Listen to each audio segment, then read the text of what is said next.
दोस्तों, ब्रिटिशकालीन भारतीय रियासतों के नवाबों के हजारों किस्से मौजूद हैं, जिनको पागलपन और हद दर्जे की मूर्खता कहना कहीं से गलत नहीं होगा। इन्हीं किस्सों में एक मशहूर किस्सा जूनागढ़ के नवाब की कुतिया की शादी का है। जी हाँ, कुतिया की शादी का, जिसमें नवाब साहब ने अपनी मूर्खतापूर्ण रवैये के कारण रियासत का बेशकीमती खजाना लुटा दिया, वो भी सिर्फ अपनी प्यारी कुतिया की शादी के लिए। दोस्तों, नवाब हिज हाईनेस सर महावत खान उर्फ रसूल खान यूं तो ब्रिटिश हुकूमत के मानद ग्रांड कमांडर और नाइट की हैसियत रखते थे, पर थे तो भारतीय नवाब ही। उनका एक पसंदीदा शौक था कुत्ते पालना। दोस्तों, नवाब साहब की एक कुतिया थी जिसका नाम था रोशनारा। नवाब साहब की नजरों में उनकी प्यारी कुतिया जबान हो रही थी, तो उनको लगा कि ये कर्तव्य है कि किसी अच्छे से कुत्ते को देखकर रोशनारा की शादी कर दी जाए। ऐसे में रियासत के प्राइम मिनिस्टर सर अल्लाबख्श को खानदानी कुत्ते को ढूंढने पर लगाया गया। बहुत ढूंढने के बाद नवाब साहब के ही बहनोई और मंगलौर के नवाब के शिकारी कुत्ते बूबी को चुना गया। अब प्रधानमंत्री साहब का काम था कि शादी में कोई कोर कसर न हो और पूरे धूमधाम से यह शादी संपन्न हो। निकाह के बाद दावत ए वलीमा का इंतजाम किया जाए। दोस्तों, निकाह की तारीख मुकर्रर होने के बाद भारतवर्ष के तमाम नवाबों जागीरदारों को आमंत्रित किया गया। साथ ही भारत सरकार के अफसरों, वायसराय और उनकी पत्नी लेडी इरविन, गवर्नर के एजेंट आदि सभी को आमंत्रित किया गया। करीब करीब सभी इस शादी में शरीक हुए सिवाय गवर्नर जनरल और उनकी पत्नी के, क्योंकि ऐसी शादी का मौका पहली दफा था और गवर्नर जनरल की प्रोटोकॉल संबंधी समस्या आड़े आ गई, जिसके कारण उन्होंने इस बेवकूफी भरे समारोह में आने से इनकार कर दिया। दोस्तों, शादी के रोज रोशनारा को इत्र और सेंट से नहलाकर कीमती जेवरों से सजाया गया। फिर उसको दरबार हाल में लाया गया, जहां उसका निकाह बूबी के साथ पढ़ा गया।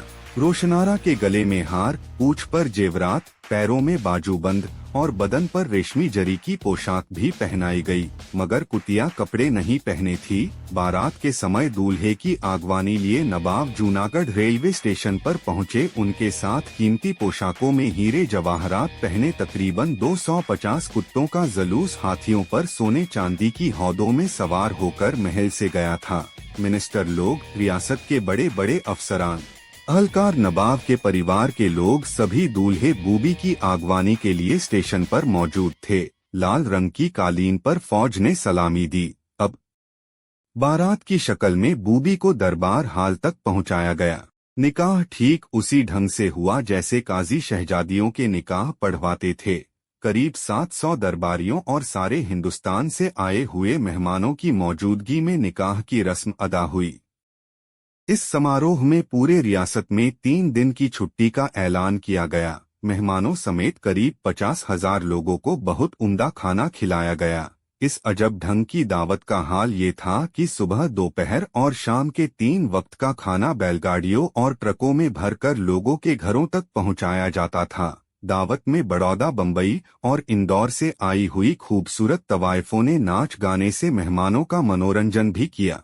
दोस्तों, इस दावत में रोशनारा को खास जगह पर बिठाया गया, जहां उसके शौहर बूबी को बिठाया गया। नवाब दोनों के बीच में थे। दूल्हा और दुल्हन को उम्दा खाना भी परोसा गया। शादी की फिल्म भी बनाई गई और वीडियोग्राफी भी हुई, जिसके अंश हम पहले ही आपको दिखा चुके हैं। इस समारोह के अंतिम क्षणों में नवाब ने ऐलान किया कि अपने कुत्ते घर में वे 80 मादा और 20 नर कुत्तों का इजाफा करेंगे। इस तरह उनके कुत्तों की तादाद 1000 के करीब पहुंच गई। निकाह के बाद प्यारी कुतिया रोशनारा को पूरी जिंदगी शहजादियों की तरह रखा गया। कीमती मखमल की गद्दियां, उम्दा खाना, वातानुकूलित कमरे में रोशनारा की जिंदगी गुजरी। वहीं उसके शौहर को अन्य सामान्य कुत्तों की तरह कुत्तेघ में डाल दिया गया था। इस शादी को देखकर कई अन्य नवाबों ने भी कुत्तों की शादियां की, जिसमें पटियाला के नवाब भूपेंद्र सिंह और जींद के नवाब सर रणवीर सिंह भी इस फैशन में उतर गए। दोस्तों, इस शादी में इतना खर्च किया गया जिसमें जूनागढ़ रियासत की पूरी प्रजा का 3 वर्ष का खर्च चल सकता था, परंतु सनकी नवाबों के कारनामों के कारण यह किस्सा हंसी हंसी में गुम हो गया। दोस्तों, ऐसे किस्से हमारे लिए गर्व की बात है या शर्म की, यह आप बताइए। और ऐसे ही रोचक किस्सों को जानने के लिए बने रहिए हमारे चैनल इतिहासनामा के साथ।